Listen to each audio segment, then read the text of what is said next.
Baik, kita lanjutkan pembahasan kita mengenai CSS ya. Sampai di sini seharusnya teman-teman sudah memahami apa itu CSS. Kita juga sudah membahas ya di video yang lalu jenis-jenis CSS selector dan beberapa CSS properties yang terkait dengan text styling. Nah, seperti yang sudah saya sampaikan di video sebelumnya, pada pembahasan kali ini kita akan membahas lebih banyak mengenai styling dan arranging boxes. Kenapa boxes? Jadi gini, sebenarnya sebagian besar elemen HTML yang ada di halaman sebuah web ya, itu terdiri dari kotak-kotak. Nah, kalau misalkan kita lihat ini ya, ini adalah halaman Google yang biasa kita akses ya pasti. Di sini saya tambahkan CSS-nya ya, di inspect element, saya tambahkan CSS untuk Google ini. Saya beri border ini 1 pixel solid red. Nah, maka akan ada border untuk setiap elemennya, semua elemen. Yang terlihat di sini, Google ini terdiri dari beberapa kotak, banyak kotak ya. Ada kotak ini, kotak ini. Nah, ini juga terdiri dari kotak-kotak, tulisan ini juga kotak, tombol ini adalah kotak. Nah, contoh lainnya, misalkan ini adalah website BPS ya. Dengan cara yang sama, kita buat kotak, buat border ya, untuk setiap elemen. Kita beri CSS border untuk setiap elemen, maka terlihatlah bahwa ternyata setiap elemen yang ada di halaman web itu adalah kotak. Nah, maka dari itu untuk bisa mengatur ya tampilan dari sebuah halaman web, kita harus mengerti bagaimana box atau kotak-kotak tadi, sifat-sifat kotak di elemen HTML itu tadi bagaimana sifatnya gitu. Nah, jadi kita akan memahami ya mengenai CSS box model kotak ya pada CSS. Itu pada dasarnya adalah kotak yang membungkus setiap elemen HTML. Jadi setiap elemen HTML itu dibungkus oleh kotak yang terdiri dari lapisan-lapisan berikut. Yang paling luar itu ada margin, kemudian ada border. Ini border yang tadi kita lihat warna merah-merah tadi ya, itu adalah border. Kemudian ada padding dan ada content. Di sini nanti tulisan-tulisan atau gambar itu muncul adalah di area konten ini. Jadi margin itu digunakan untuk membuat ruang di sekitar elemen HTML. Jadi misalnya ini saya punya 3 elemen HTML ya, ini kotak ini, maka jarak antara misalkan ini ya, elemen yang kedua ini dengan yang ketiga ini kan ada jarak nih, ya sebesar ini. Nah itu ruang di sekitar elemen kedua dengan elemen ketiga inilah yang disebut dengan margin. Kalau padding itu ruang di sekitar konten. Nah, ini kan konten ya, teks ini dengan border, batas ini, batas luar ini border. Nah, ruang antara konten dengan batas luar itulah yang disebut dengan padding. Nah, kita bisa mengatur ini untuk margin dan padding itu kita bisa mengatur mau seberapa ukuran dari ruang itu. Ukuran ruang itu bisa kita atur. Nah, kalau border itu ini ya batas elemen ini tadi. Itu juga bisa kita atur, bukan hanya ukurannya ya atau lebar atau tebalnya, tapi kita bisa juga atur warnanya gitu ya. Kemudian mau seperti apa tampilannya, apakah seperti ini atau titik-titik atau garis-garis seperti itu bisa kita atur. Kalau yang elemen pertama ini bordernya hanya ada di bagian bawah misalkan, yang kiri kanan atasnya tidak ada. Kalau ini full kiri kanan atas bawah, tapi di sini kita kasih melengkung sudutnya seperti itu. Kalau yang ini cuma ada di kiri, nah itu bisa kita atur mengenai border. Nah, jadi kita tadi jadi untuk menyusun ya, mengatur gaya kotak-kotak yang ada di suatu halaman web ya, dan urutan-urutannya itu kita harus mengetahui sifat-sifat dari box model tadi gitu. Itu ya. Yang pertama sifat yang harus kita ketahui adalah height dan width. Jadi panjang dan lebar. Ya. supaya bisa kita mengatur tata letak elemen di halaman web. Yang pertama, kita memahami height dan width. Properti height dan width itu digunakan untuk mengatur tinggi dan lebar elemen. Nah, properti height dan width itu bisa kita atur, ya bisa kita beri nilai. Yang pertama auto. Kalau auto artinya default, jadi nanti browser yang menentukan panjang dan lebar untuk tiap-tiap elemen. Nanti browser yang menghitung sendiri. Atau bisa kita kasih panjang tertentu, ya dalam pixel, centimeter.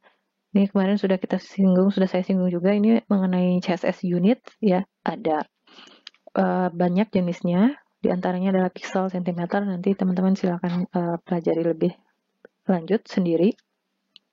Kemudian ada panjang yang tidak fix, ya, seperti kalau length ini fix, kita yang tentukan berapa senti, berapa pixel. Ada yang dalam persentase, jadi relatif gitu. Misalkan 25% atau 50%, artinya itu 50% dari layar, ya, viewport. Misalkan seperti itu. Jadi kalau persen ini biasanya untuk mendefinisikan lebar, ya, persen. Kalau height itu tidak bisa dengan ukuran persen. Lalu bisa pakai inisial, itu mengatur tinggi atau lebar ke nilai defaultnya, atau inherit, ini yang kita sudah juga bahas, itu inherit dari parent-nya, ya. Nah, tinggi dan lebar elemen itu hanya mencakup area konten. Jadi belum termasuk padding, border, dan margin. Jadi misalnya di sini, ya, div, saya punya div dengan height 100 pixel, width 500 pixel.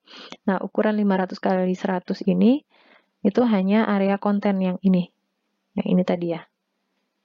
Berarti belum termasuk padding, belum termasuk tebal border, belum termasuk margin. Jadi dengan kata lain, padding, border, dan margin itu punya height dan width sendiri-sendiri gitu. Mungkin saya contohkan sedikit, ya. Oke, untuk mengerti mengenai lebar dan tinggi tadi, ya, yang mencakup konten, padding, border, dan margin, kita siapkan 2 buah kotak di sini, ya. Yang pertama, kita siapkan kotak div, lalu ini saya kasih kelas sama dengan 1, ya, untuk menandakan ini kotak yang pertama. Kita buat ini satu lagi, kotak yang kedua. Ini belum terlihat hasilnya karena kotaknya masih transparan. Kita atur CSS-nya dulu. Untuk yang kotak pertama, misalkan kita beri background color, misalkan powder blue, kemudian stylenya ini belum dikasih, style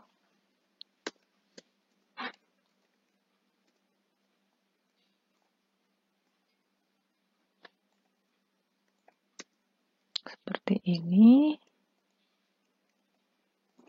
Lalu kira-kira kita kasih misalkan tingginya berapa, ya, 500 misalkan, lebar, ya, lebarnya 500, tingginya 100 misalkan. Nah, udah muncul di sini kotaknya. Kotak yang kedua kita juga atur stylenya dengan lebarnya kira-kira sama juga, 500 pixel, 100, cuma warnanya aja kita ganti di sini, misalkan light gray. Ya, ini sudah ada 2 kotak, ya, di sini. Nah, di sini misalkan, ya, saya kasih di sini margin untuk yang kotak kedua. Margin itu bisa kita atur untuk bagian atas saja, bawah saja, kiri saja, atau kanan saja. Jadi masing-masing itu kita bisa atur. Kalau atas, maka kita gunakan margin top. Misalkan kita kasih 100 pixel. Ya. Maka, nah ini jadi ada jarak antara dua kotak ini sebesar 100 pixel. Misalkan kita kasih ya margin bottom 100 pixel, margin left misalnya 100 pixel juga, maka dia akan bergeser ke kiri. Kemudian margin right kita bisa kasih juga, tapi ini nggak kelihatan ya karena tidak ada elemen di sampingnya. Nah, jadi seperti ini, kalau kita beri margin, ada ruang di sekitar kotak atau satu elemen itu, jadi ada ruang di sekitarnya dengan elemen lain. Nah, bisa juga kita bisa juga kita menggunakan shorthand ya untuk mengatur margin ini. Tidak perlu ditulis satu-satu top, bottom, left, right seperti ini. Misalkan hanya tulis margin saja kayak gini. Nah, ini juga bisa margin saja, misalkan 100 pixel. Nah, itu akan otomatis mengatur untuk keempat sisi. Itu ya. Jadi yang tadi digunakan kalau kita hanya mengatur untuk salah satu sisi saja, tapi kalau keempat-empatnya cukup kita pakai shorthand margin (2) seperti itu. Kalau misalkan pakainya auto tadi ya, kan ada pilihannya auto, maka itu otomatis akan di tengah posisinya. Itu browser yang akan menentukan posisi elemen itu di mana dihitung oleh browser. Bisa juga cara menuliskan margin itu seperti ini. Kita mau empat-empatnya diatur tapi ukurannya beda-beda. Nah, itu bisa kita tuliskan seperti ini. Misalkan 25 pixel, misalnya 50 pixel, 75 pixel, dan 100 pixel.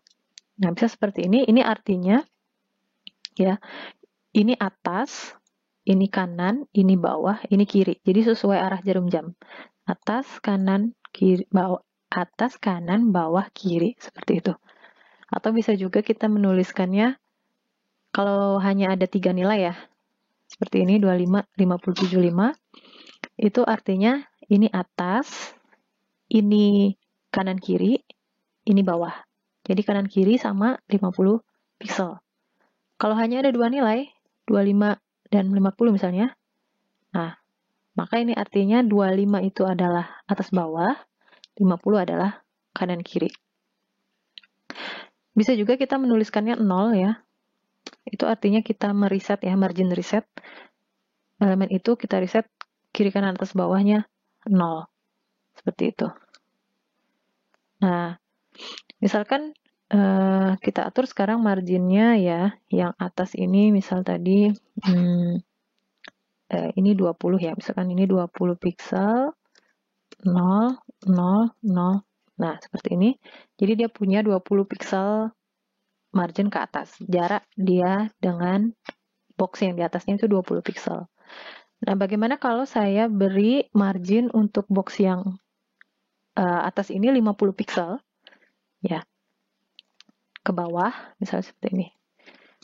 Misalkan kita beri yang kotak atas itu marginnya 50 pixel ke bawah. Nah, ini ya, kirinya 0, atasnya 0, atasnya 0, kanannya 0, bawahnya 50, kirinya 0. Nah, logikanya total margin antara kedua box ini kan 70 ya, karena tadi yang atas itu 50 ke bawah, yang bawah 20 ke atas, jadi total jaraknya 70. Tapi kenyataannya ini tidak 70. Kalau seandainya ada dua elemen yang marginnya itu beririsan satu sama lain, nge-push satu sama lain, maka ada yang namanya margin collapse. Jadi yang diambil itu margin yang paling besar. Jadi ibaratnya gini, yang atas kan nge-push 50 ke bawah, yang 20 yang atas kan nge-push 50 ke bawah, yang bawah kan nge-push 20 ke atas. Jadi kalah kan, tetap lebih menangan yang 50, maka yang diakui itu adalah margin yang tadi 50 pixel dari box yang pertama. Seperti itu namanya margin collapse. Nah, bagaimana dengan penggunaan padding? Nah, padding itu sama sebetulnya dengan margin tadi ya. Bisa kita atur padding atas, bawah, kanan, kiri seperti itu. Atau bisa langsung kita atur, kita tuliskan pakai shorthand padding seperti itu. 10 pixel misalnya untuk box yang bawah. Nah, itu artinya dari konten, saya beri isi di sini, konten itu akan ada jarak 10 pixel ke sekitarnya, ke bordernya, seperti itu ya. Nah, selain padding, ada juga tadi ya, margin, padding, berikutnya adalah border. Nah, kalau border itu bisa kita atur juga tebalnya sama seperti margin dan padding. Oh ya, saya lupa menyampaikan bahwa kalau padding itu bedanya dengan margin. Kalau misalkan margin tadi ada nilai auto ya. Tapi kalau di padding itu tidak ada nilai auto dan tidak bisa negatif. Kalau misalkan margin itu bisa negatif dan nanti arahnya saja yang berbeda dengan yang arah yang positif. Nah, sedangkan padding itu tidak bisa negatif. Nah, di sini perhatikan ya teman-teman, ini karena kita kasih padding 10 pixel, kotak yang bawah, padahal ini kan tadi kotak 1 dan kotak 2 itu sama-sama 500 pixel kan kita atur lebarnya ya, ini 500-500, tapi karena yang bawah ini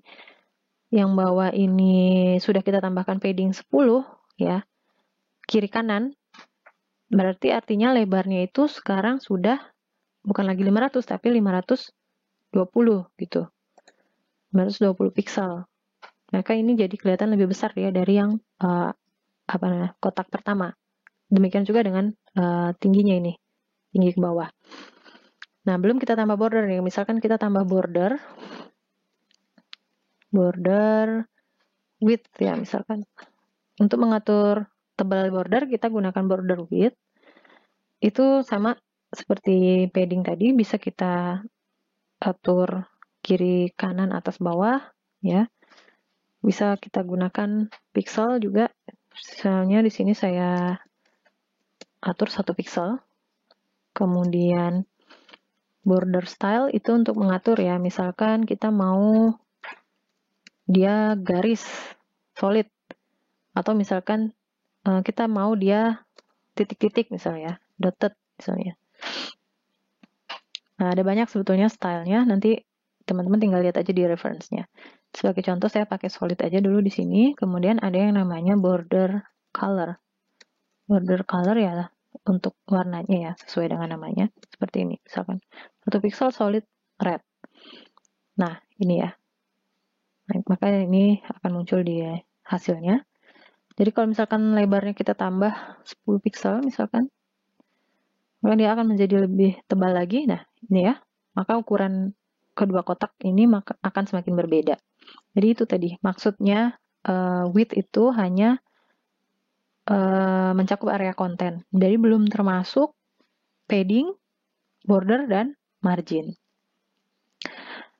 Untuk border ini sendiri, itu bisa kita atur untuk salah satu sisi saja bisa ya. Sama seperti margin dan padding, bisa juga kita atur berbeda-beda ukurannya. Misalnya, kiri, kanan, atas, bawah saya mau beragam tebalnya, jadi bisa kita atur seperti ini, misalkan 2 pixel, ini 3 pixel, kemudian 4 pixel. Maka ketebalannya akan beda-beda nih, kiri, kanan, atas, bawah. Nah, seperti itu. Warnanya pun juga bisa, misalkan kita ganti red, green, blue, dan yellow misalnya, seperti ini. Nah, bisa seperti itu ya. Bisa juga kita pakai shorthand, seperti ini. Border saja. Nah, border saja. Kemudian kita tuliskan 5 pixel solid gray. Itu artinya, nah, ini CSS langsung tahu bahwa ini width-nya 5 pixel, style-nya adalah solid, warnanya adalah gray. Jadi tidak perlu ditulis satu-satu tadi, seperti border width, border style, border color. Nah, sekarang ini kan akan sangat merepotkan ya kalau misalkan ternyata ketika kita nambah padding, kita mengatur border, kita mengatur margin, ternyata kedua box ini jadi berbeda ukuran, sehingga kita harus ngitung-ngitung nih buat supaya dia sama, walaupun stylenya berbeda, tapi size-nya tetap sama, jadi akan mempersulit kita harus ngitung-ngitung. Oh ini jadi misalkan kalau seperti ini ya biar sama, artinya kan yang atas ini harusnya menjadi, ini kan 500 paddingnya kiri kanan 10, jadi 520, bordernya 5, jadi 530. Jadi ini kita harus tambahin nih, jadi 530. Benar nggak? Nah, seperti itu. Jadi ketika stylenya berubah lagi, nanti harus ngubah lagi, gitu. Nah, ada satu cara untuk supaya berapapun tebal yang kita berikan ke padding dan border, ukuran dari box itu tetap. Nah, itu ada yang namanya box sizing, ya. Box sizing itu kita tulis border box. Nah, kalau kita taruh box sizing border box ini ya, itu artinya CSS akan mengerti width yang kita atur 500 pixel itu sudah include dengan padding dan border. Sehingga kalau misalkan kita utak-atik padding dan bordernya, ukuran boxnya itu tidak akan berubah, tapi tetap segitu. Jadi dikalkulasi ulang oleh CSS-nya sehingga ukuran boxnya itu sebesar yang sudah kita definisikan di width. Nah, itu salah satu triknya. Bisa juga untuk width ini ya, untuk menyesuaikan dengan ukuran dari perangkat pengguna, ya misalkan siapa tahu pengguna mengakses halaman web kita itu dari gadget misalnya, dan ternyata lebar gadgetnya itu, lebar layarnya itu tidak cukup 500 pixel. Nah, untuk mengakali supaya kontennya tetap rapi, kita bisa gunakan yang namanya maximum width ya, max width seperti ini. Jadi apa bedanya dengan width biasa? Kalau max width itu kalau seandainya kontennya itu tidak membutuhkan space 500 pixel ya, dia akan menyesuaikan, pokoknya maksimal kotaknya itu 500 pixel seperti itu. Kalau tadi 500 pixelnya itu berapapun kontennya ya, lebar mau seberapa lebar atau kurang dari dia atau lebih dari, kotaknya akan tersedia 500 pixel. Jadi ini lebih fleksibel mengikuti konten dan layar pengguna seperti itu.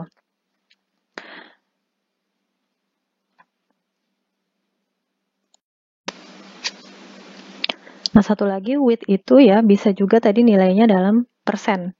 Misalkan ini saya tulis 50%, ya. Itu artinya dia akan menyesuaikan box itu 50% dari lebar layar.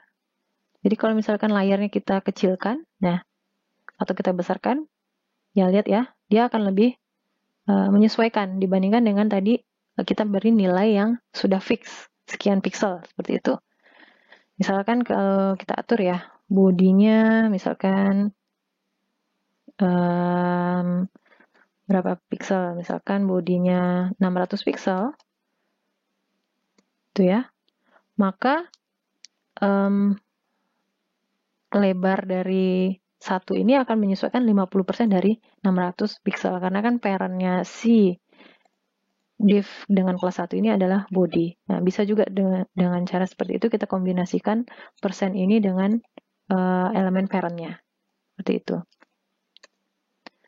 Misalkan jadi ini 50%, maka ketika layarnya berubah ukurannya, maka kotaknya juga akan berubah mengikuti ukuran layar. Nah, itu mengenai height dan width atau lebar dan tinggi. Nah, tapi kan tadi ya, lebar dan tinggi suatu kotak, itu kalau misalkan kita sudah atur fix, misalkan 200 pixel kali 200 pixel. Tapi kemudian ternyata paragraf atau elemen atau konten yang mau kita muat di dalam kotak tersebut, misalkan berlebih misalnya ya. Berlebih, misal contohnya seperti ini. Kita sudah siapkan area untuk kontennya itu di kotak biru ini. Ternyata paragrafnya kepanjangan. Nah, apa yang terjadi dengan konten yang berlebih dari kontainernya ini? Nah, itu bisa kita atur dengan property overflow. Jadi property overflow itu mengontrol apa yang terjadi pada konten yang terlalu besar untuk dimasukkan ke dalam suatu area. Yang pertama itu bisa kita atur overflow-nya nilainya visible, ya. Visible ini nilai default. Kalau misalkan kita nggak atur overflow pun, maka otomatis konten yang berlebih dari area yang kita siapkan itu akan kelihatan. Ya, seperti ini tumpah ya dia ya. Nah, bisa juga kita atur menjadi hidden. Seperti ini, kalau misalkan hidden berarti tumpahannya ini yang berlebih jadi tidak terlihat. Jadi hanya sampai sini. Terpotong kontennya ya. Ini yang hanya ngepas di kontainernya yang ditampilkan.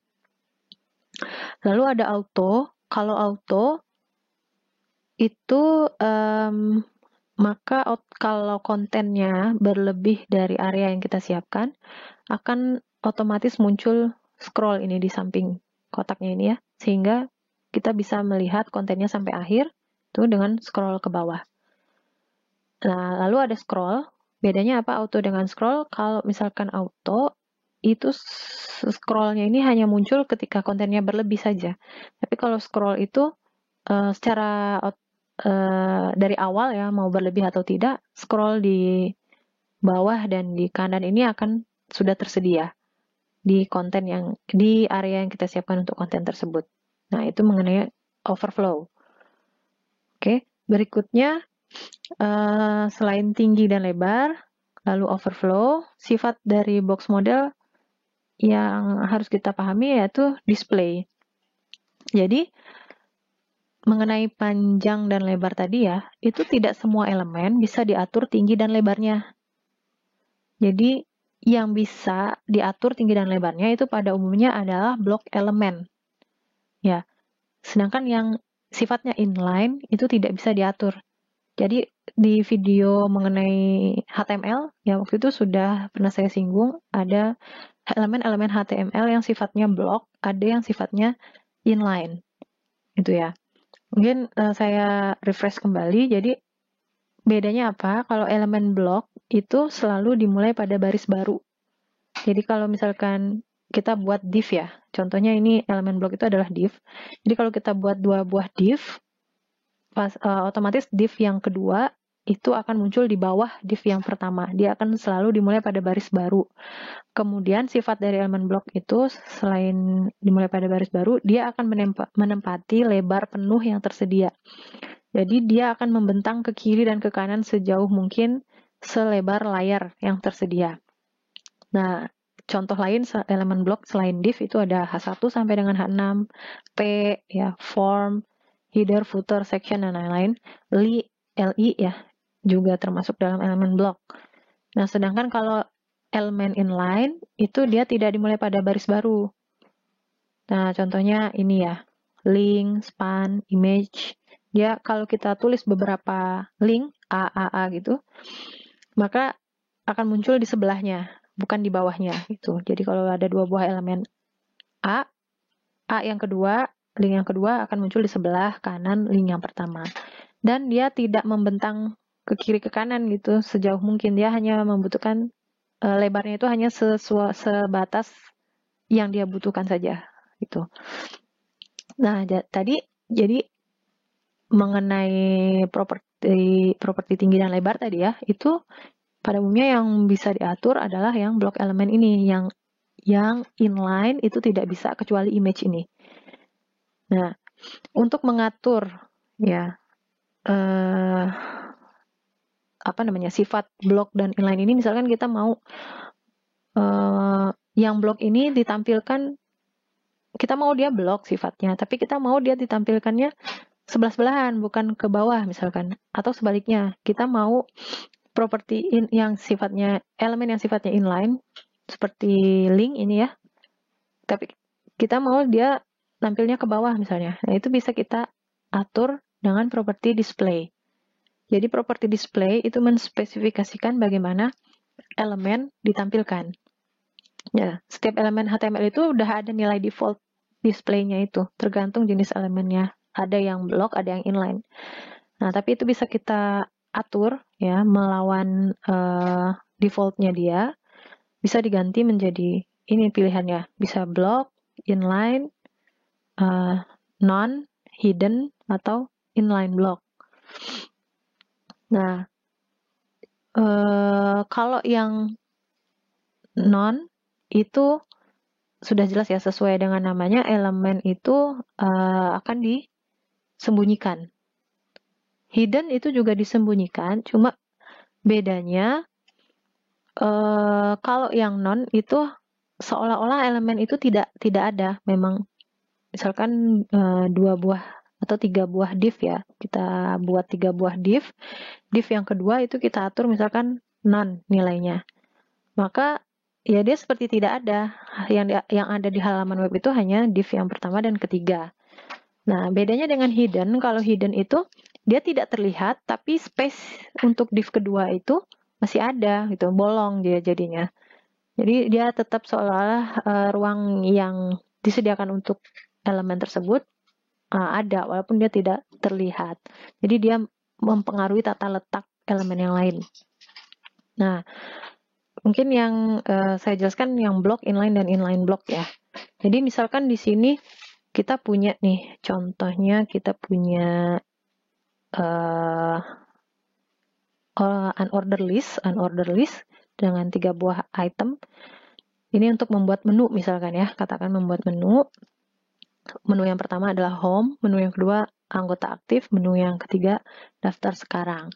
Nah, ini kan defaultnya dia sesuai dengan sifat alaminya dia kan blok, ya kan sifatnya blok, LI itu blok. Jadi otomatis ini akan tampil ke bawah seperti ini, home, terus ke bawahnya anggota aktif dan daftar sekarang. Nah, ini bisa saya ganti ini dengan propertinya display ya. Display ini menjadi inline. Kemudian yang kita dapatkan adalah seperti ini. Jadi dia ke kanan. Home, anggota aktif, dan daftar sekarang. Di kanan ini saya kasih margin sedikit supaya ada jeda antar menu. Nah, dia akan tampil sebelah-sebelahan, bukan lagi ke bawah. Ya, kemudian, nah apa bedanya dengan inline block? Jadi gini, ketika elemen block itu diganti displaynya menjadi inline, ya, lebar dan tingginya jadi tidak bisa diatur tadi kan yang saya sebutkan ya, bahwa tinggi dan lebar itu pada umumnya hanya untuk yang elemen blok. Nah, jadi sehingga kita mau mengatur lebar dan tinggi ini jadi tidak bisa. Dia sudah sifatnya mengikuti elemen inline karena kita ganti nih displaynya jadi inline. Bagaimana caranya kalau kita mau mengatur tinggi dan lebarnya tapi kita mau dia inline? Nah, kita bisa gunakan yang namanya inline block. Jadi dia tampilannya inline, sifat tinggi dan lebarnya itu masih diturunkan dari blok gitu. Jadi dia separuh inline, separuh blok. Ya gitu deh, fusion ya antara inline dan blok. Dia tampilannya jadi inline, tapi sifat tinggi dan lebarnya ini masih bisa kita atur seolah-olah dia itu blok. Nah, itu yang disebut dengan inline block. Nah, ini contohnya. Ini sama seperti yang ini tadi, cuma ketika kita ganti inline block, ini width dan height-nya jadi bisa diatur. Kalau nggak percaya, coba sendiri. Nanti teman-teman coba yang ini coba diatur tinggi dan lebarnya. Ini seharusnya tidak bisa. Nah, menyetel properti tampilan ya teman-teman, sebuah elemen dari blok menjadi inline block, atau inline menjadi blok dan tukar-tukar displaynya seperti itu kita tujukan hanya untuk mengubah cara elemen tersebut ditampilkan ya. Tapi sifat dasar sebetulnya kan blok itu kan dia fungsinya itu kan untuk sebagai kontainer dari elemen-elemen HTML yang lain. Ya, blok itu misalnya untuk div tadi contohnya ya. Di dalam div itu nanti kita taruhlah paragraf, judul, dan lain sebagainya. Fungsinya kan sebetulnya untuk menjadi kontainer dari elemen-elemen lain. Nah, tidak dianjurkan ya kita mengubah misalkan span atau apalah elemen inline yang lain, kemudian menjadi blok, kemudian kita gunakan untuk menjadi kontainer bagi elemen-elemen HTML yang lain. Nah, itu bukan itu sebetulnya ya tujuan dari mengubah display. Kita hanya mengubah display itu hanya untuk mengubah cara elemen tersebut ditampilkan, bukan mengubah fungsinya agar menjadi memiliki elemen blok lain di dalamnya. Nah, berikutnya sifat dari box model yang harus kita pahami yaitu float ya. Jadi float itu digunakan untuk menentukan posisi dan format konten ya, menentukan bagaimana elemen tersebut harus mengapung. Jadi kalau misalkan kita mau apa ya, div yang kita buat itu di sebelah kiri ataukah di kanan seperti itu, mengatur posisinya di mana, itu kita bisa gunakan elemen float. Jadi kalau left itu dia mengapung di sebelah kiri dari wadahnya ya, kontainernya, entah itu body, entah itu div lain. Dia bisa mengapung di kanan, kita atur dengan nilai right atau none. Kalau none ini default ya, elemen itu tidak melayang tapi ditempatkan di mana dia awalnya muncul, seperti itu. Kemudian ada inherit, jadi elemen itu mewarisi nilai float dari induknya.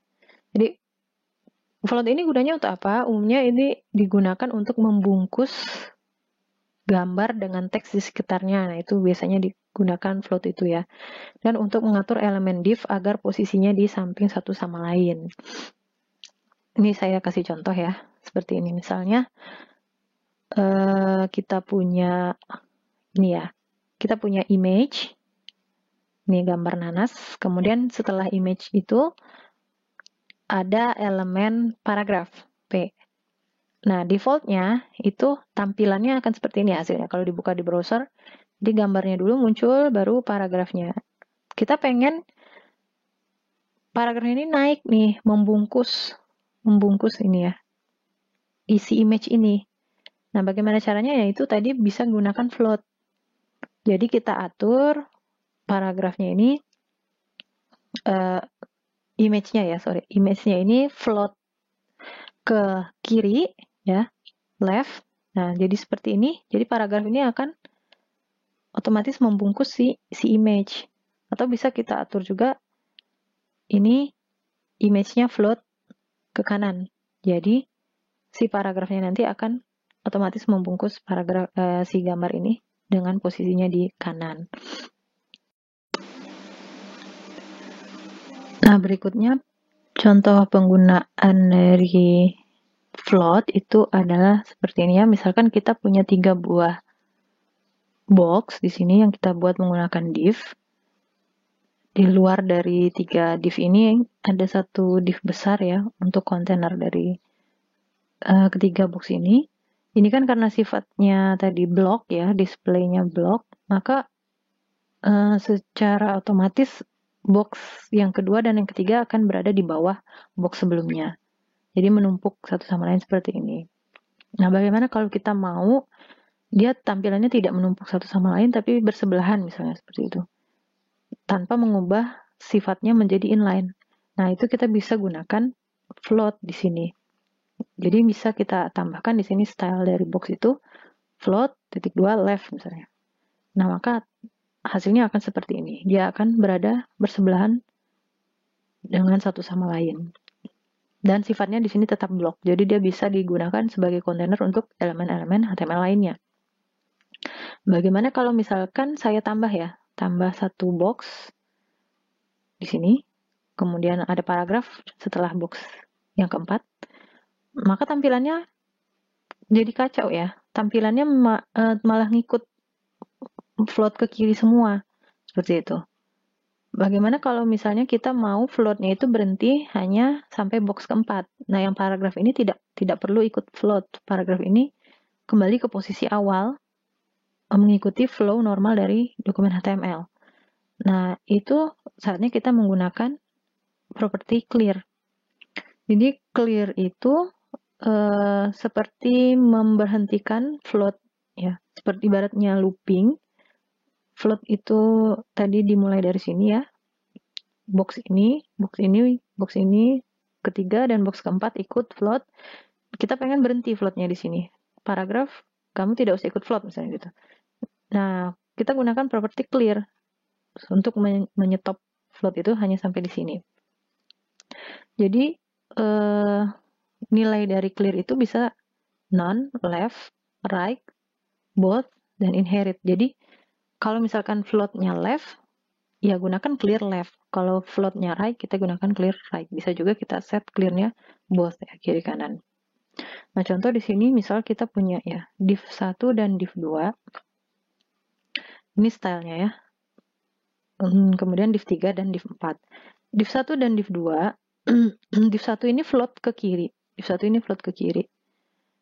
Div 2 itu maka otomatis akan ngikut float. Ikut ngambak ke kiri, nempel dia dengan div yang pertama. Jadi tampilannya seperti ini.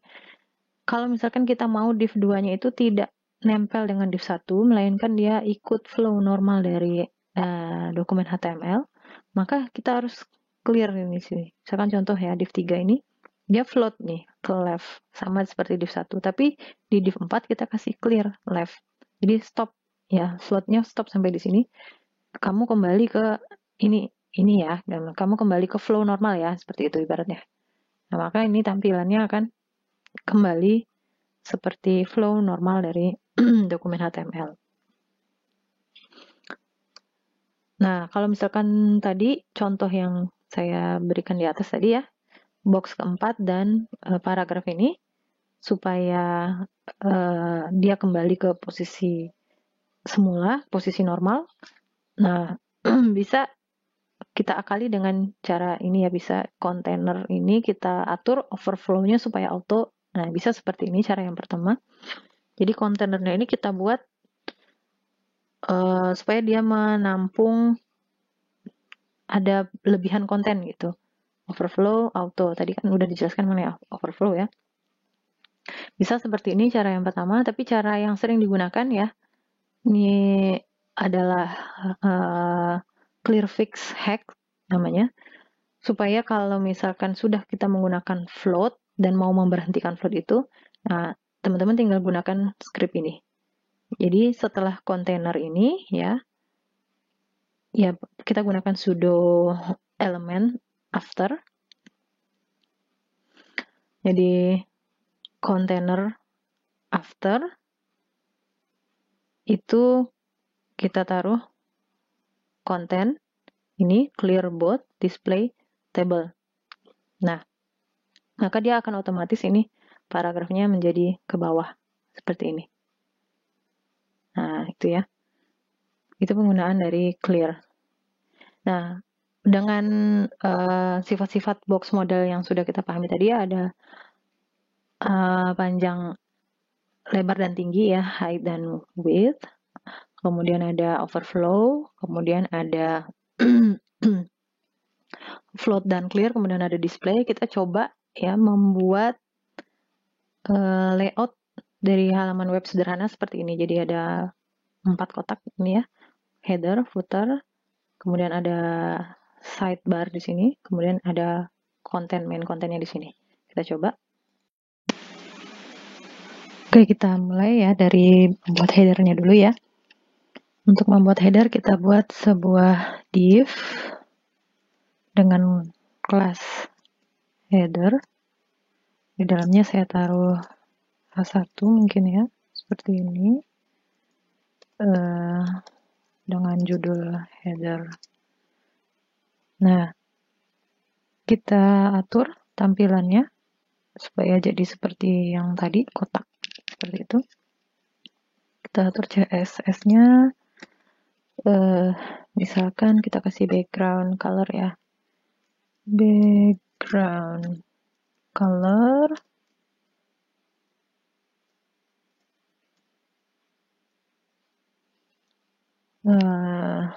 abu-abu misalnya ya, seperti itu. Nah, sekarang kita atur, misalkan mau ada jarak atau padding 20 pixel. Kemudian text align center. Nah, maka headernya udah jadi ya, seperti ini. Lalu berikutnya tadi di bawah header ada kolom isiannya ya. Mungkin saya tambahkan menu dulu di bawah header, biasanya kan ada menu ya kalau website-website yang biasa kita akses. Kita tambahkan di sini sebuah div lagi dengan kelas saya beri nama top nav ya, untuk navigasi. Untuk membuat navigasi kita bisa gunakan tag elemen A ya, href. Kita karena belum ada linknya, kita kasih sembarang dulu seperti ini, misalnya pagar link itu ya. Lalu saya copy aja, jadi kita punya 3 buah menu. Nah, karena A itu adalah inline ya, otomatis sebelahan seperti ini ya tampilannya. Nah, supaya cantik kita beri sentuhan pada CSS-nya. Untuk kelas top nav ini kita kasih background color hijau ya, misalkan di sini saya sudah punya kodenya yang saya mau. Teman-teman silakan pilih warna sesuai dengan keinginan masing-masing. Ini ya, 4 CAF50. Kemudian saya atur di sini overflow-nya hidden supaya kalau ada yang tumpah itu disembunyikan. Nah, kemudian kita atur ya untuk setiap elemen A di dalam navigasi itu. Kita atur juga color-nya, misalkan F2, F2, F2 misalnya. Pagar F2, F2, F2. Seperti ini.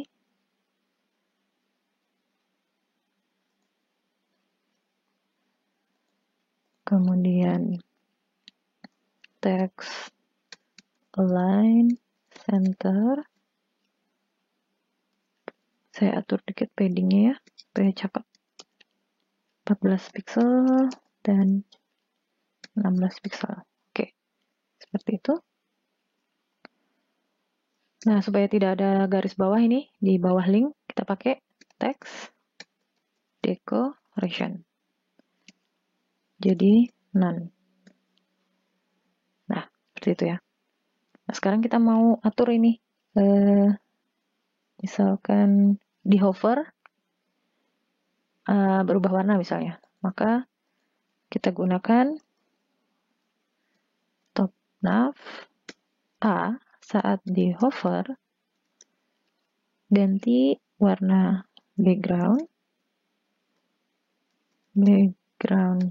color, kita ubah menjadi abu-abu misalnya, abu-abu CCC. Nah, jadi ketika di hover dia berubah warna menjadi abu-abu. Tapi kalau abu-abu tulisannya jadi nggak jelas ya, warna putih, kita ganti colornya kalau di hover jadi black misalkan. Nah, seperti ini. Nah, ini bisa juga kita ganti top nav A ini dengan inline block ya. Kalau misalkan mau diatur ini tingginya, bisa teman-teman ganti displaynya inline block misalnya. Nah, seperti ini ya. Ya, jadi lebih besar seperti blok-blok. Lalu di bawah menu itu kita taruh kolom, 2 kolom di sini. Sebenarnya boleh ya, 1 kolom boleh, 2 boleh, 3 boleh, seperti misalkan Facebook ya. Kalau Facebook itu kan 3 ya. Di tengah-tengah itu kontennya, feed-nya, di kiri itu link-link ke grup seperti itu ya. Yang di kanan itu ada iklan dan lain-lain ya. Nanti teman-teman sesuaikan sesuai dengan selera masing-masing. Saya di sini contohkan membuat 2 kolom. Jadi saya buat div lagi dengan nama kelas di sini misalnya main. Di dalam div ini hanya untuk membungkus dua kolom yang lainnya.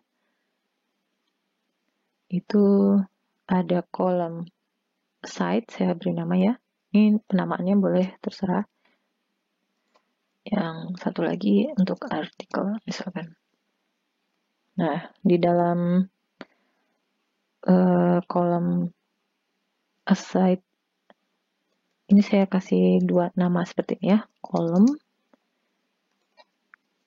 aside dan kolom artikel. Gunanya buat apa? Pertama, kita atur dulu untuk kolom. Terus stylenya kurang lebih seperti ini, misalkan kita gunakan float ya, karena itu kan dua-duanya div, supaya dia tidak bertumpuk, tapi posisinya melainkan kiri kanan. Nah, saya contohkan dulu ininya ya, background color dulu deh, biar kelihatan. Background color, sini saya mau pakai F1, F1, F1, F1, F1, F1. Nah, paddingnya 15 misalkan. Kalau saya kasih border ya, border 1 pixel, misalkan solid black. Nah, ini kan jadi bertumpuk ya, atas bawah. Sedangkan kita maunya dia posisinya kiri kanan. Tadi kita bisa gunakan float left. Nah, seperti itu ya. Tapi ini sebenarnya kita tidak butuh border ini supaya terlihat lebih bagus ya. Ini hanya untuk menunjukkan saja. Menunjukkan bahwa keberadaan kolom itu.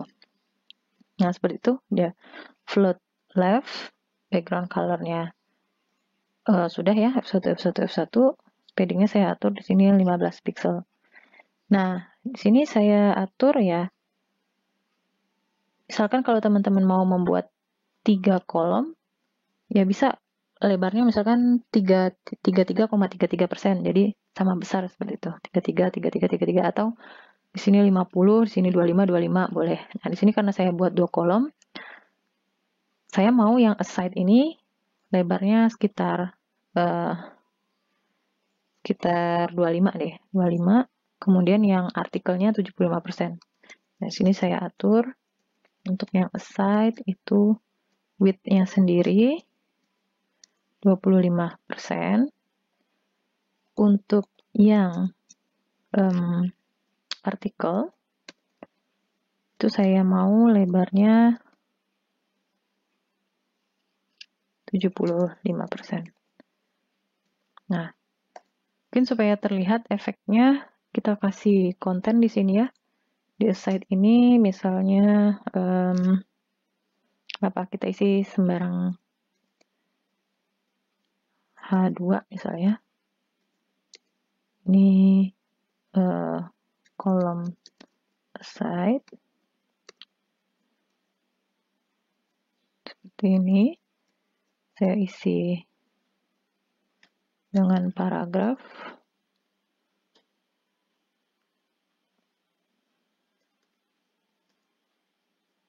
Sembarang paragraf ya, lorem.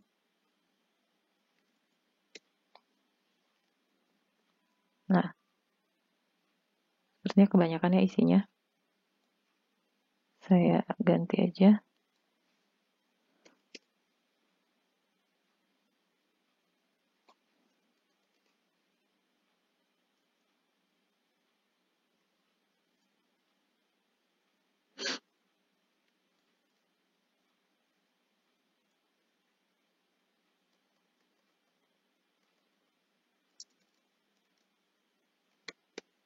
Nah, seperti ini ya. Kemudian untuk yang artikel, sama kita buat misalkan judul adalah artikel. Ini kolom artikel. Kita kopas saja ya. Nah, seperti ini kurang lebih.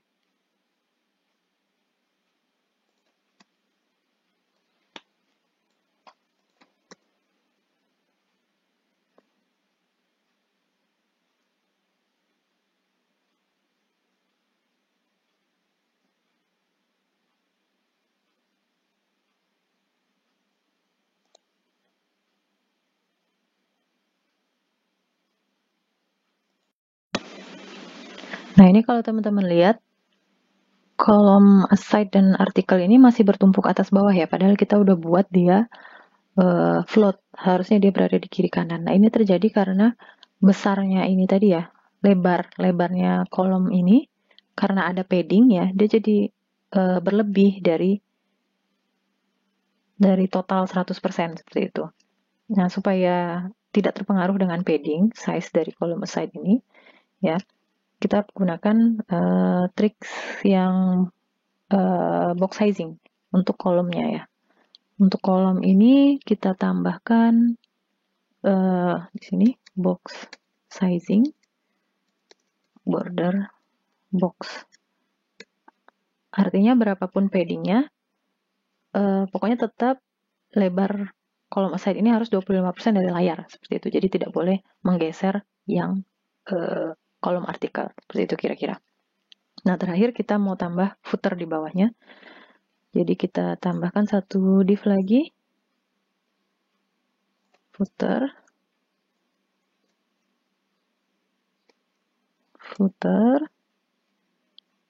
ya, kira-kira isinya adalah paragraf aja ya, kita kasih paragraf, footer. Nah, untuk footer mungkin kita samakan dengan header ya, ininya, stylenya. Kita kasih kelas footer di sini. Footer. Mungkin paddingnya jangan terlalu besar. Kita kasih 10 pixel aja di sini. Text align-nya center. Nah, lihat ini posisi footernya ini, dia ikut nempel di kolom artikel ya, karena tadi sifatnya float, elemen yang di float dan elemen-elemen di bawahnya itu akan ikut ikut float juga gitu. Jadi supaya floatnya berhenti hanya sampai di sini, di kolom artikel, maka kita harus stop menggunakan clear tadi ya. Maka kita tambahkan untuk kolom, kita tambahkan setelah tadi kita beri namakan main ya, maka setelah main, setelah pembungkusnya ini berhenti, maka kita tambahkan main, kelas main. Setelahnya itu kita gunakan trik yang tadi, konten tidak ada, kemudian display kita ganti table, kemudian clear both. Nah, seperti ini, maka jadi footernya tidak ikut float, floatnya sudah berhenti. Nah, ini udah jadi seperti ini ya, sederhana, layout website sederhana yang kita gunakan dengan menggunakan div ya. Nah, untuk waktu sekian lama, layouting pada halaman web itu memang pada penggunaan elemen div itulah gitu ya. Halaman web itu biasanya terdiri dari kira-kira beberapa elemen div, misalnya header, nav tadi seperti yang kita sudah buat ya, sampai dengan footer. Nah, di dalam div itu nanti ada div lagi seperti itu untuk konten-kontennya. Nah, jadi layouting itu intinya adalah mengatur tata letak elemen div tersebut seperti itu. Nah, tapi pada HTML5 ya, kemarin ini sebenarnya udah dijelaskan ya pada video HTML. Jadi HTML5 itu menyediakan elemen-elemen semantik yang mendefinisikan isi dengan jelas gitu ya untuk layouting. Ada elemen header, elemen nav, section, artikel, aside, dan footer. Jadi kalau misalkan yang tadi yang sudah kita buat, kita ganti menggunakan elemen-elemen HTML5, jadinya seperti ini. Nah, div yang tadi, ini kita ganti dengan elemen-elemen yang sudah tersedia di HTML5. Jadi ini kita ganti div yang header, kita ganti dengan tag header, gitu ya. Jangan lupa ditutup dengan header. Kemudian yang nav itu kita ganti dengan nav. Memang sudah tersedia ya di HTML5. Ini nav. Kemudian yang ini kita ganti dengan main.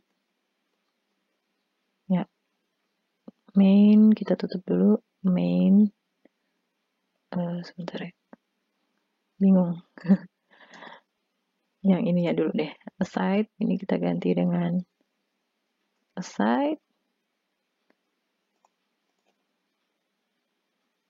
Nah, ini adalah penutup yang aside. Kemudian yang artikel kita pakai artikel. Bisa juga section ya. Kalau teman-teman ingat ada artikel dan ada section, itu sama saja penggunaannya. Maka ini section. Dan yang ini adalah main. Kemudian footer kita juga pakai yang sudah disediakan oleh HTML5, ada footer. Seperti ini. Nah, untuk CSS-nya, karena ini sudah menjadi elemen, ya, jadi kita tidak perlu pakai titik. Titik itu kan untuk memanggil kelas ya. Jadi yang header, nah seperti itu, langsung panggil elemen headernya. Kemudian nav, kita hapus ya titiknya.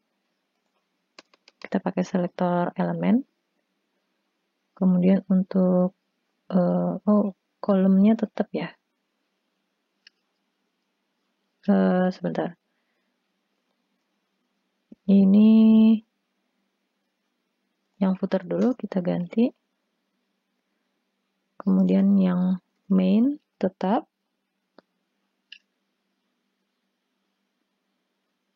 Kita buat yang aside dan artikel ya. Ini kita copy aja seperti ini bisa. Dan artikel. Seperti ini. Nah, sama ya. Jadinya sama seperti yang tadi, tapi di sini kita sudah menggunakan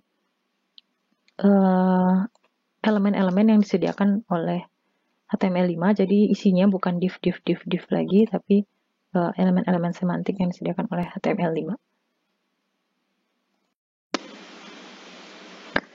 Nah, sekarang saya mau atur yang body ya. Di sini kalau teman-teman lihat bahwa ada gap sedikit ya antara header link ini dengan pojokan layar.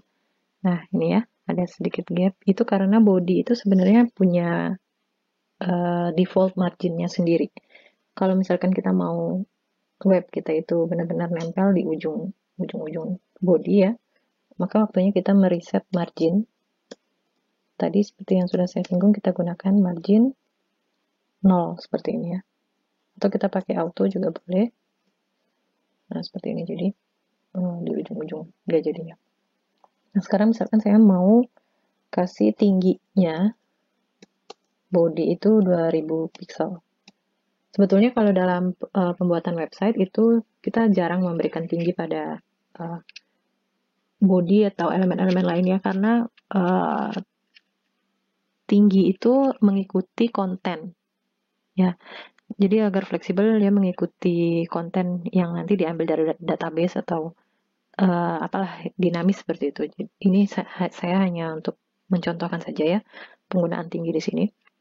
Nah, ini misalkan saya scroll ya, karena tingginya 2000 pixel. Nah, ini kan elemen-elemen yang sudah kita definisikan di website kita hilang ya bersamaan dengan kita scroll ke bawah. Nah, misalkan kita mau membuat header dan navigasinya ini tetap seperti itu, tetap berada di sini walaupun kita scroll seperti di Facebook ya, walaupun kita scroll ke bawah, menu-menu di atasnya kan tetap. Nah, itu saatnya kita menggunakan salah satu sifat box model yang terakhir, yaitu position. Nah, apa itu position? Jadi, kalau misalkan kita lihat ya, elemen ini posisinya ya, mulai dari header, nav, kemudian main, dan footer itu, dia kan satu elemen ke elemen yang lain itu saling mengikuti satu sama lain ya, seperti berangkaian gitu ya, serangkai ya. Habis header, kita definisikan nav, berarti nav posisinya setelah header. Setelah nav kita definisikan main, maka main itu posisinya setelah nav. Jadi berurut-urutan gitu, serangkaian. Seperti orang baris berbaris ya ibaratnya ya. Nah, sekarang masalahnya gimana caranya kalau misalkan kita mau memposisikan elemen itu keluar dari rangkaian barisan itu. Kita pengen dia punya posisi sendiri, misalkan. Tidak ingin ikut barisan atau rangkaian elemen-elemen yang defaultnya gitu ya. Atau biasa kita sebut normal flow. Kita pengen dia keluar dari normal flow itu. Nah, itu tadi kita gunakan position. Jadi ya. Misalkan di sini saya contohkan header dan link ini kita ubah ya, header. Jadi position itu pilihannya ada beberapa ya, nilai yang bisa kita atur. Yang pertama itu ada fix. Kalau kita buat seperti ini, position dari header itu fix. Nah, jadi dia keluar ya.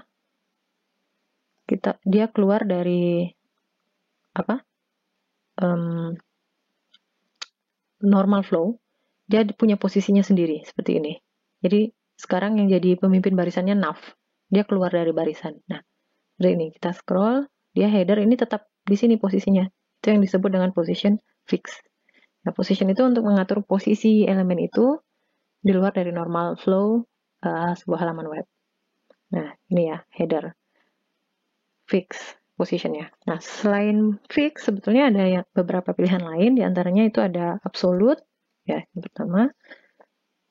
Itu sebetulnya hampir mirip dengan fix, cuma kalau absolute itu dia nih masih tetap terbawa scroll ya.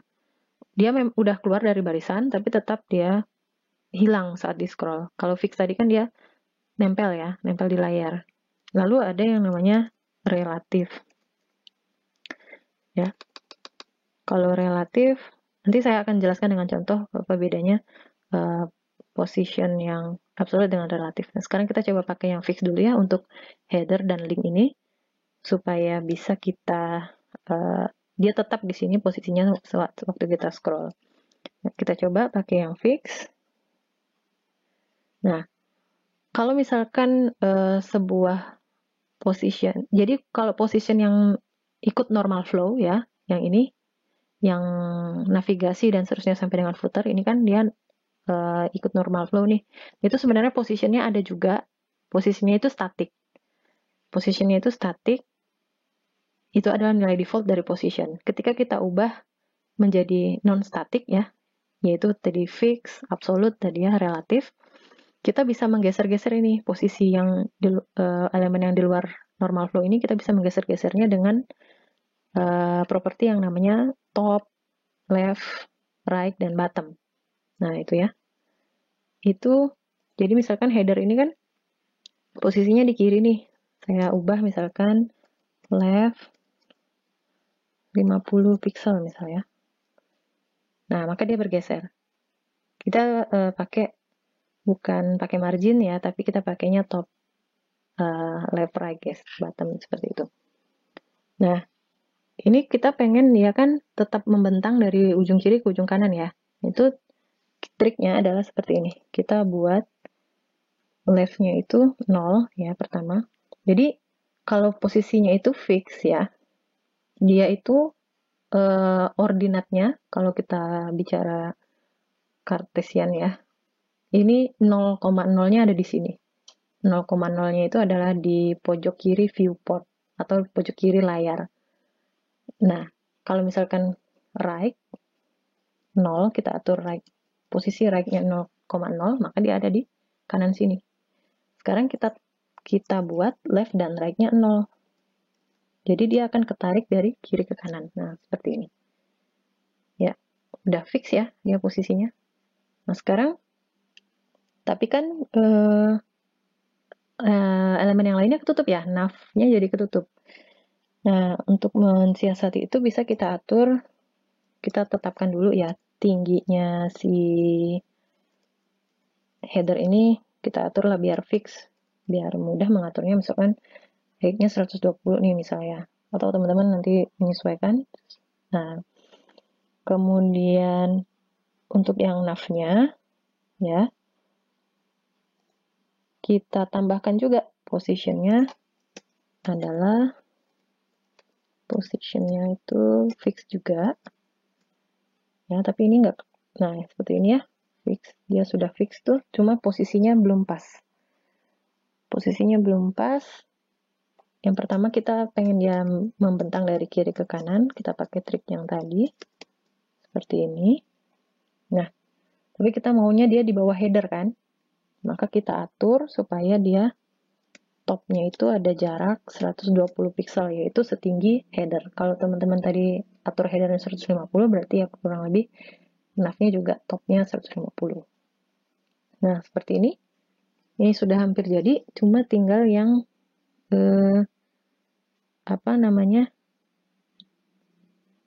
mainnya ya. Mainnya itu supaya tetap terlihat, tidak tertutup oleh header dan link. Nah, itu kita tambahkan saja di sini ya.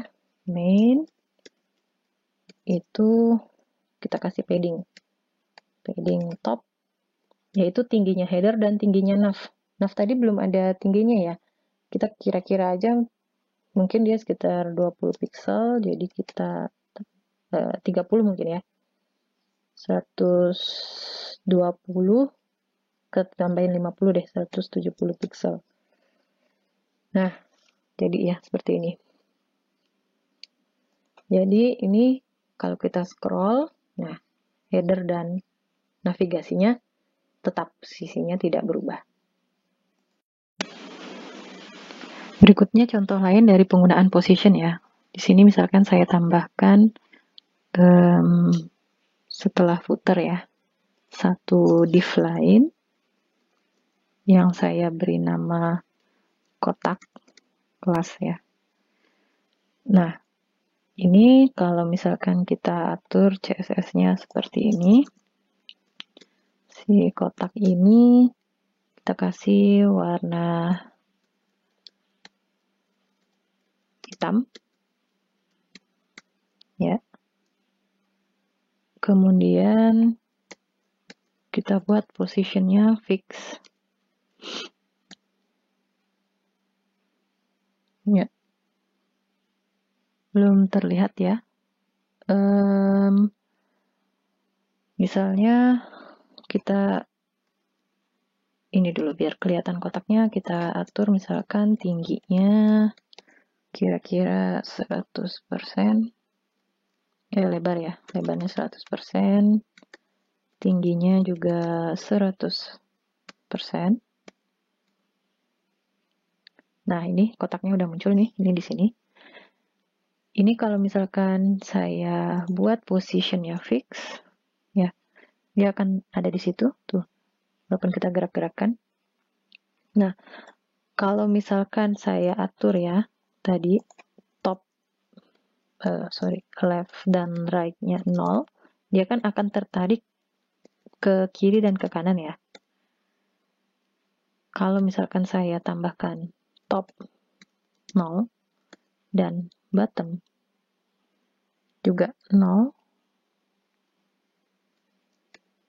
nah maka dia akan memenuhi seluruh layar. Jadi ya, isi website kita yang tadi tidak bisa kita akses ya kan. Nah sekarang kita atur kalau opacity-nya misal katakanlah 70% misalnya. Nah seperti ini dia. Kita bisa melihat websitenya tapi kita tidak bisa akses nih, isinya tidak bisa diblok. Saya ganti sekarang ini menjadi katakanlah 100 pixel ya. Seperti ini. Nah, 100 pixel jadi seperti ini. Ya. Nah, ini sering teman-teman lihat ya. Kalau akses website, kemudian ada pop-up entah iklan atau pemberitahuan ya. Kemudian kita tidak bisa mengakses. Nah, ini salah satu contoh penggunaan dari fixed position tadi. Nah, nanti ini kita tinggal tambahkan tombol untuk close misalkan di sebelah kanan atas di sini ya. Nah, caranya kita buat div dengan nama apa misalkan close ya. Nanti close ini kita atur supaya lebarnya kira-kira misalkan 30 pixel, kecil aja ya. Tingginya juga 30 pixel. Kita mau warnanya putih, background colornya white. Ya. Kita kasih bordernya kira-kira 5 pixel, solid black. Nah, supaya dia ada di sini, juga keluar dari normal flow, dia ada di area yang hitam ini, maka kita ganti positionnya itu jangan static. Misalkan positionnya fix, kita buat.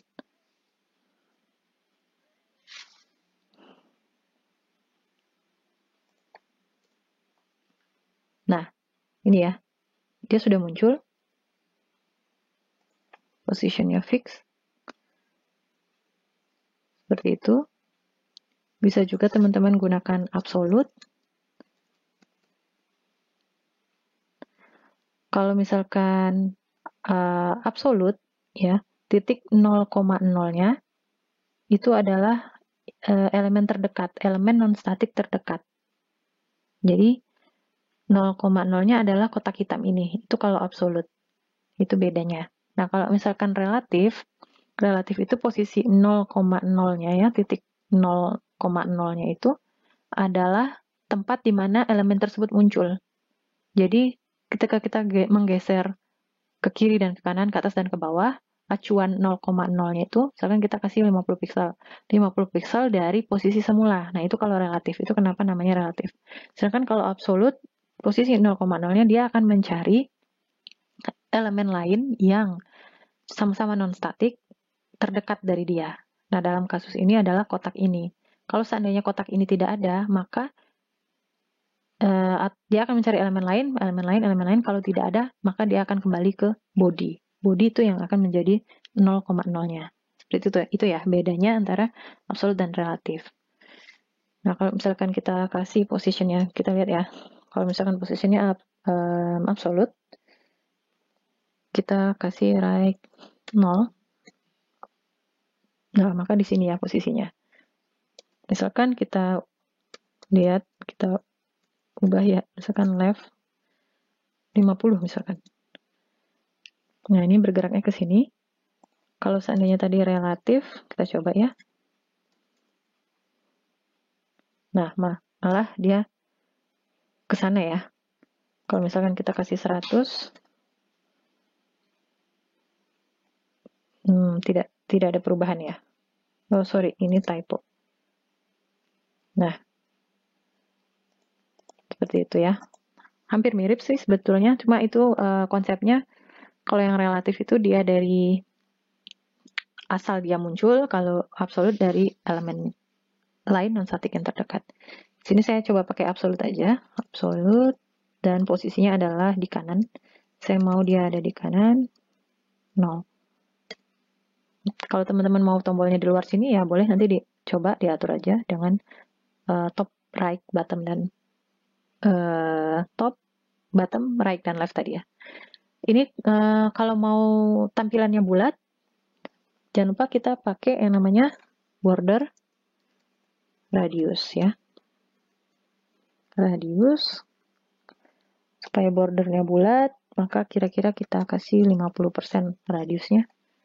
Nah, ini menjadi tempat untuk tombol close-nya. Itu tadi mengenai penggunaan property position ya. Sekarang kita kembalikan dulu ke layout kita yang awal ya, yang utama.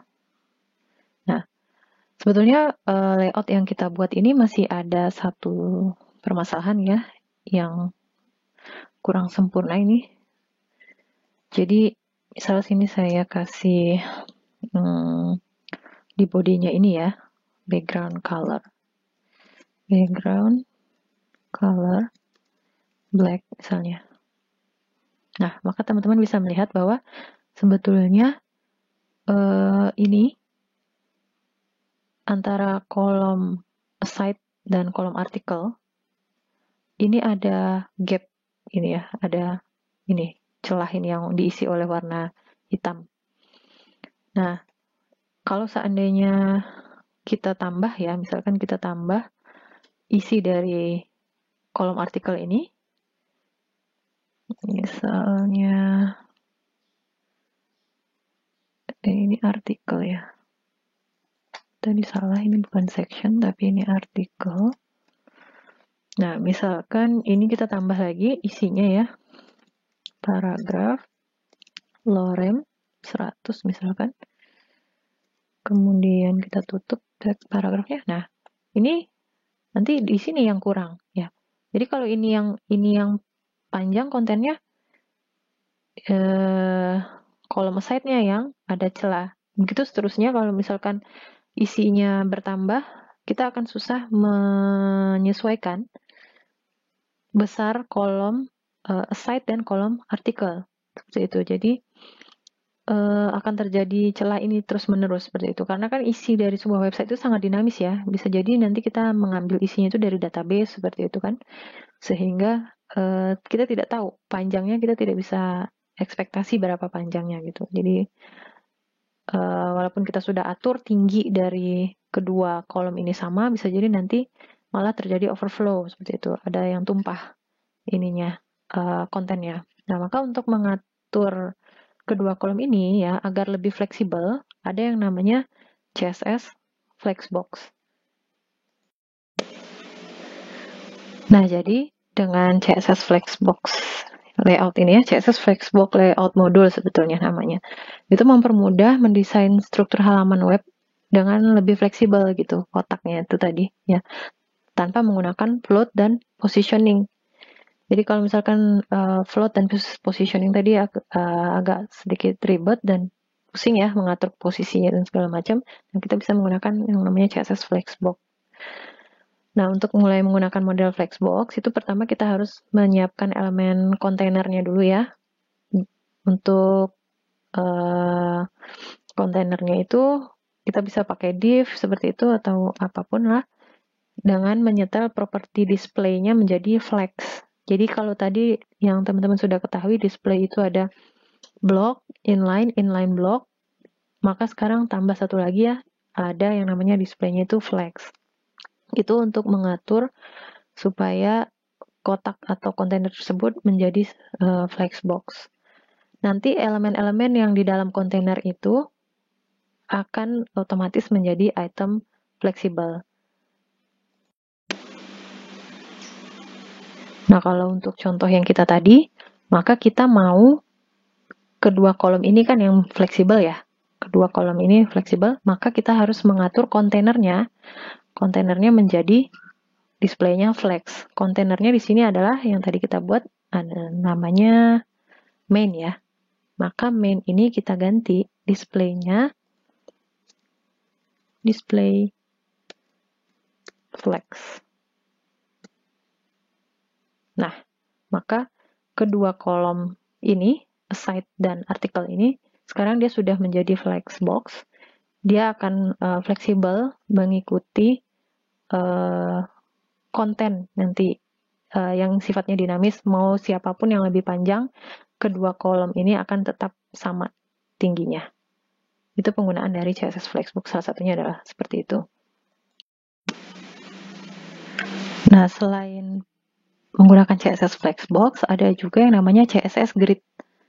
Jadi, kalau tadi ya, Flexbox itu hanya berlaku untuk sebagian part tertentu pada halaman web. Jadi kalau contoh kita tadi adalah part main itu ya, dengan ada dua kolom aside dan artikel di dalamnya. Tapi kalau misalkan kita mau memberlakukan layout kita itu agar lebih fleksibel, tapi secara keseluruhan, bukan hanya part tertentu. Nah, kita salah satunya bisa menggunakan CSS Grid. Jadi ini CSS Grid Layout Modul itu menawarkan sistem tata letak berbasis grid. Jadi seperti matriks gitu ya. Jadi kita melihat halaman web kita itu seperti matriks yang terdiri dari beberapa baris dan beberapa kolom. Nah, itu yang disebut dengan grid. Jadi ada beberapa row dan beberapa kolom. Sehingga lebih mudah mendesain halaman web tanpa harus menggunakan float atau positioning. Lagi-lagi ini untuk menghindari penggunaan float dan positioning tadi ya. Nah, jadi CSS grid ini sama seperti Flexbook tadi terdiri dari elemen parent atau container ya. Kita harus membuat kontainernya dulu, atau kita sebut grid container. Nanti di dalamnya ada satu atau beberapa elemen child atau grid item. Nah, untuk membuat elemen HTML menjadi grid container, kita harus menyetel properti display-nya menjadi grid. Kalau tadi kan display-nya flex, sekarang display-nya grid. Nanti semua elemen turunan langsung dari grid container itu akan secara otomatis menjadi grid item. Nah, beberapa properti lainnya yang digunakan untuk mendefinisikan container grid itu tadi ya, maupun grid itemnya itu. Yang pertama ada grid template column. Itu kita mendefinisikan jumlah kolom dalam tata letak grid. Ya, ini kan kita mau mendefinisikan kita mau ada berapa kolom. Kemudian ada berapa baris, itu kita definisikan grid template rows. Kita juga bisa mendefinisikan mau berapa ini lebar kolom-kolom ini, mau berapa tinggi tiap-tiap baris ini. Kemudian bisa juga sebenarnya kita atur gap antar kolom ini, mau ada gap nggak, antar baris ini juga mau ada gap, posisi kotak-kotaknya ini alignment-nya seperti apa, itu sebetulnya bisa diatur, nanti teman-teman explore sendiri ya. Lalu grid area itu kita bisa menamai suatu grid item itu dengan nama tertentu, seperti itu. Jadi misalkan ini kita beri nama header, kemudian ini nav atau site nav dan lain sebagainya, kita beri nama, nanti kemudian nama-nama itu dipanggil atau kita atur ya posisinya di grid template areas. Dan mungkin saya contohkan dengan contoh yang kita tadi. Nah, untuk mendesain layout dengan menggunakan CSS Grid, kita memandang website yang kita buat ini sebagai grid ya, yang terdiri dari baris dan kolom tadi. Jadi ini kalau kita lihat website kita ini punya 1, 2, 3, 4 baris ya. Header ini 1 baris, nav 1 baris, main ini 1 baris, dan footer ini 1 baris. Barisnya 4, kemudian kolomnya 2.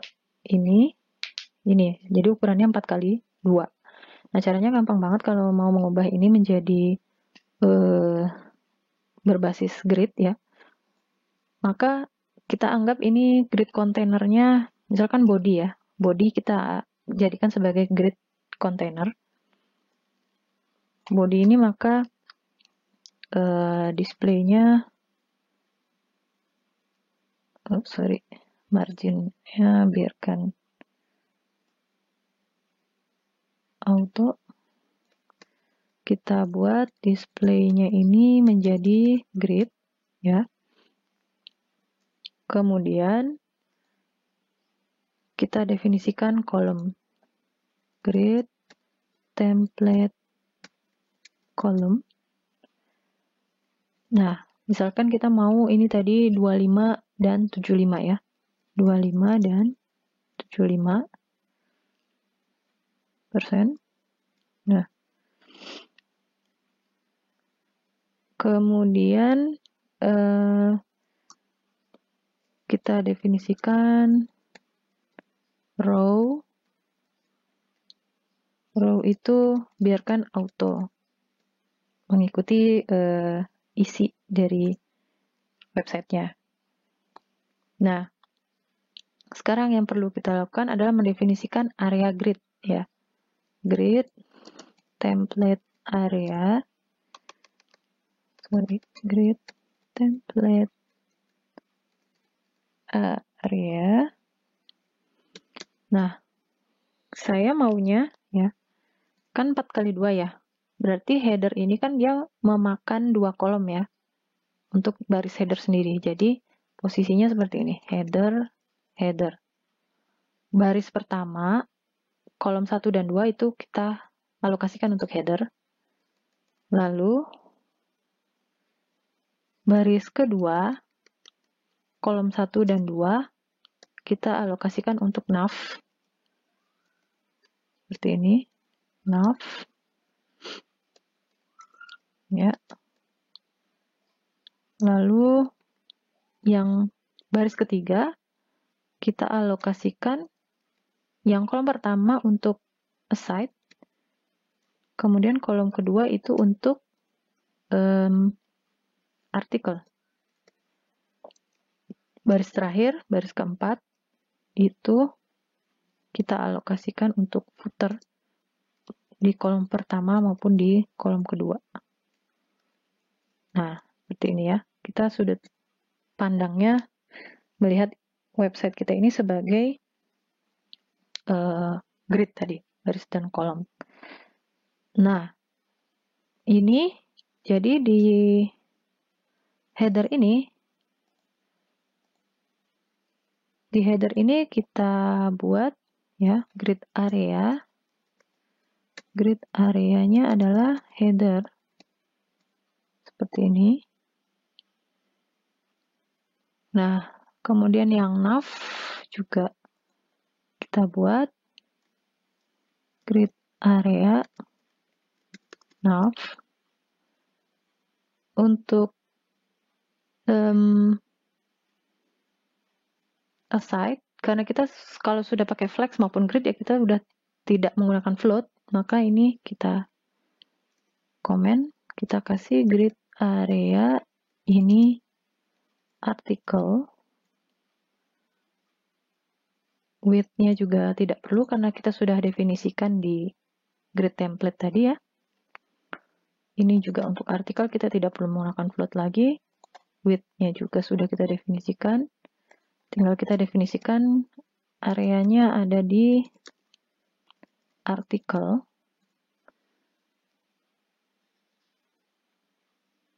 Kemudian footer itu juga kita definisikan grid areanya ada di footer. Nah, ini sekarang displaynya kita komen dulu yang flex ya. Nah, ini supaya tidak terjadi seperti ini ya, karena ini kan ada pengaruh dari padding dan border.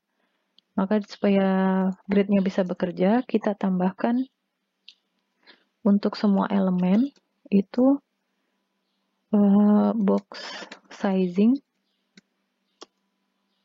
border, box.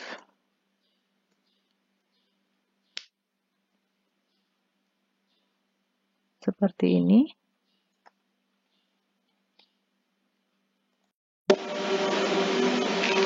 Nah, ini hasilnya masih belum sempurna seperti ini karena di sini kita kolom aside dan artikelnya ini masih dibungkus dengan div atau elemen main ya. Sedangkan di dalam grid template areas tidak ada main. Jadi supaya hasilnya seperti yang kita harapkan, main ini kita buang dulu.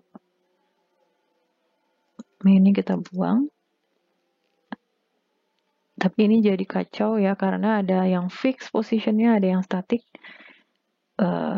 Untuk melihat hasilnya kita komen dulu yang positionnya tidak static di nav dan di header. Ini ya. Nah, seperti ini. Ini sudah berbasis grid ya layoutnya. Nah, bisa di sini dihilangkan juga height ya, height yang ada di tiap-tiap elemen. Seperti misalnya di header ini ya, kita menentukan height-nya 120. Nah, ini bisa kita hilangkan di sini, kita atur semuanya di sini. Pokoknya tampilannya kita taruh di sini, 120 pixel misalnya. Nah, tuh. Atau mau auto, ya kita kembalikan lagi ke auto. Jadi, kalau berbasis grid ya, semua template-nya itu ditaruh di kontainernya ini. Jadi kalau misalkan ada perubahan mengenai layoutnya secara keseluruhan, misalkan kita mau tambah kolomnya ini bukan 2, tapi misalkan 3. Nah, nanti teman-teman definisikan sendiri di sini. 3 kan berapa ya? 20, 60, dan misalkan 20 lagi. Nanti diatur headernya ini misalkan memakan 3 tempat seperti ini. Navnya juga 3. Kemudian untuk artikel itu di sebelahnya ada satu aside lagi misalkan ya. Kemudian footernya memakan 3. Nah, ini bisa nanti teman-teman rapikan itu supaya kolom yang di tengah ini jadi 3 seperti tampilan di Facebook. Nah, bisa seperti itu, nanti dicoba-coba aja. Ini saya kembalikan lagi ke tampilan 2 kolom ya. Jadi intinya adalah tanpa menggunakan grid dan tanpa menggunakan div ya, float dan positioning tadi dan segala macam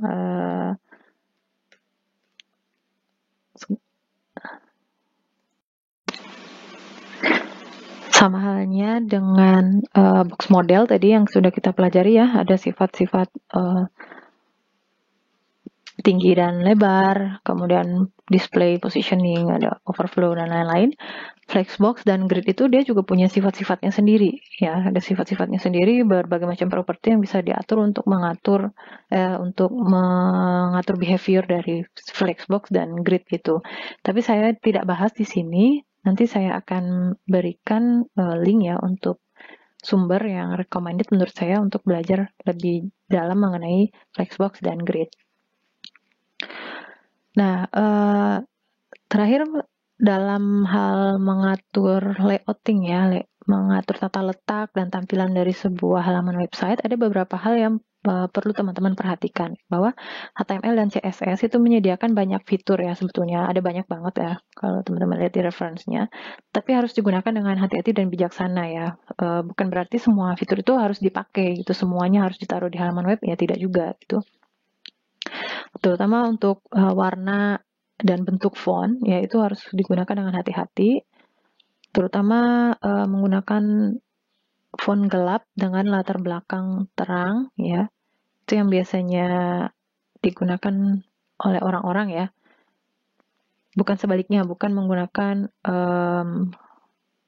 font terang dengan latar belakang gelap. Yang biasanya disukai orang itu font gelap dengan latar belakang terang. Kemudian perhatikan juga bahwa ada 8-10% orang itu memiliki kebutaan warna, jadi hindari untuk mengkombinasikan warna merah atau hijau. Lalu sebagian orang juga menggunakan screen reader untuk membaca konten halaman web, jadi perlu disertakan properti seperti ALT untuk gambar, kemudian language, dan lain-lain yang membantu penggunaan screen reader. Lalu gunakan gambar dengan tepat ya, hindari gambar latar belakang yang cerah yang membuat teks di depannya sulit dibaca. Hindari juga gambar yang dapat diklik. Lebih baik kalau misalkan kita butuh user untuk mengklik sesuatu, menggunakan tombol ya, tombol yang standar. Nah, kalau misalkan halaman web kita itu terlalu banyak kontennya ya, sehingga harus pengguna itu scroll terus seperti itu, lebih baik itu dibagi menjadi beberapa halaman yang lebih kecil, lalu sediakan menu navigasi untuk menuju ke bagian-bagian yang telah dipecah. Kemudian pastikan konsistensi di seluruh halaman web ya. Tujuan dari CSS ya, apalagi CSS yang dipisahkan dari halaman HTML, kemarin sudah kita bahas bahwa itu bertujuan agar konsisten. Jadi menu di halaman A, B, dan C atau 10 halaman, misalnya kita punya halaman website kita itu terdiri dari 10 halaman pertama sampai 10 itu Kalau menu ya seperti ini semua bentuknya, header seperti ini semua bentuknya, footer seperti itu. Lalu ini yang paling penting ya, saat ini orang itu mengakses website itu dari berbagai perangkat ya, berbagai perangkat, ada yang menggunakan tab, ada yang menggunakan handphone gitu ya, sehingga viewport itu layar yang bisa dilihat oleh pengguna, itu istilahnya viewport.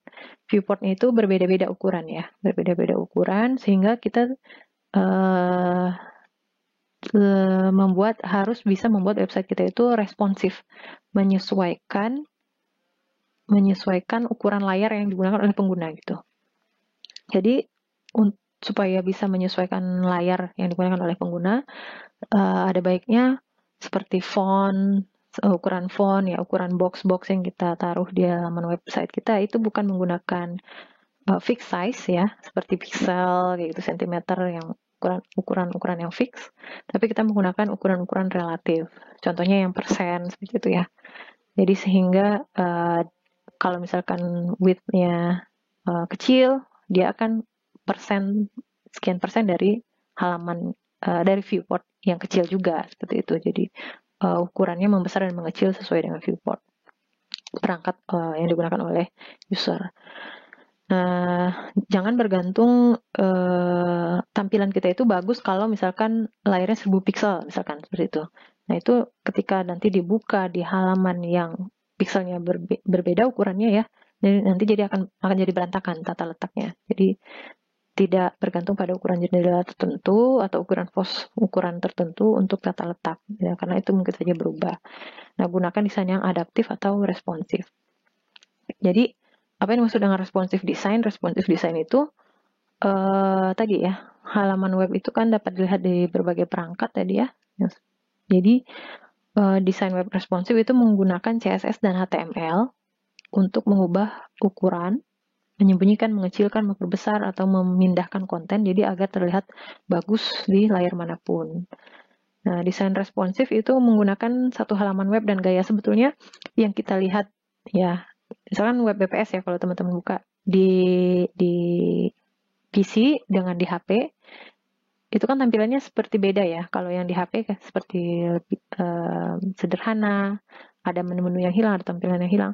Nah, tapi sebetulnya kalau desain yang responsif itu yang kita lihat di PC dengan yang kita lihat di HP itu sebetulnya satu halaman web dan satu gaya, tapi dia dibuat responsif. Ya, beda dengan adaptif. Kalau adaptif design itu yang kita lihat di PC dengan yang kita lihat di handphone itu dia sebetulnya ada halaman web yang berbeda. Kalau misalkan diakses dari PC ditampilkan ini .html misalkan. Kalau misalkan yang user membukanya dari HP, yang dibuka adalah halaman itu .html misalnya seperti itu, atau stylenya yang berubah, itu disebut adaptif. Kalau responsif enggak ya, itu satu halaman web dan satu style, cuma dia menyesuaikan dengan jenis perangkat, misalkan dengan menggunakan media query, flexible grid, itu relative unit, dan responsive image. Nah kalau flexible grid itu tadi grid ya, yang konsep grid yang tadi kita bahas, cuma lebih fleksibel, diatur supaya fleksibel gridnya. Kemudian relative unit tadi jelas ya, kita tidak menggunakan fixed size untuk unit-unit seperti ukuran font, ukuran box, dan lain-lain. Kemudian image juga dibuat responsif ya, mengikuti layar pengguna. Ya, mungkin yang saya perlu jelaskan ini yang media query ya. Nah ini kita coba buat supaya lebih responsif ya. Ini saya pakai yang layouting yang biasa tadi, yang pakai HTML5 elemen ya, bukan yang menggunakan grid. Kalau misalkan teman-teman mau menggunakan yang grid untuk desain yang lebih responsif, itu biasanya kalau responsif grid itu kolomnya diatur supaya menjadi 12 kolom seperti itu ya. 12 kolom 100% itu dibagi 12 kolom nanti supaya bisa shrink dan expand sesuai dengan ukuran dari browser, jendela browser. Nanti silakan dalami sendiri mengenai Flexbox dan grid, kita tidak membahas itu lebih dalam. Jadi saya pakai contoh yang ini yang tadi menggunakan HTML5 elemen. Nah, saya mau menjelaskan yang media itu ya, media query itu teknik CSS yang diperkenalkan di CSS 3. Jadi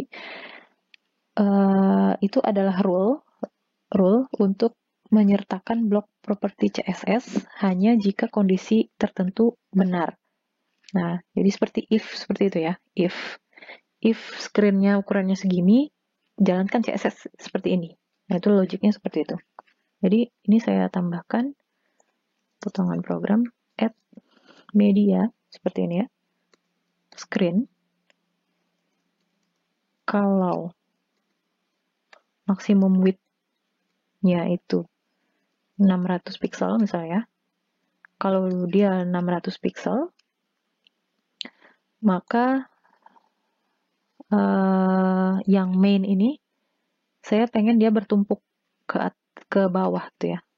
Jadi kan kalau di HP biasanya kan kita menghindari tampilan kiri kanan supaya tidak ada scroll ke kiri kanan, tapi scroll ke bawah tuh ya. Jadi kita pengen ini bertumpuk. Jadi main ini kita buat lebarnya 100%. Seperti itu. Lalu untuk navigasinya juga kita pengen dia bertumpuk. Maka di sini nav A kita buat displaynya jadi blok lagi.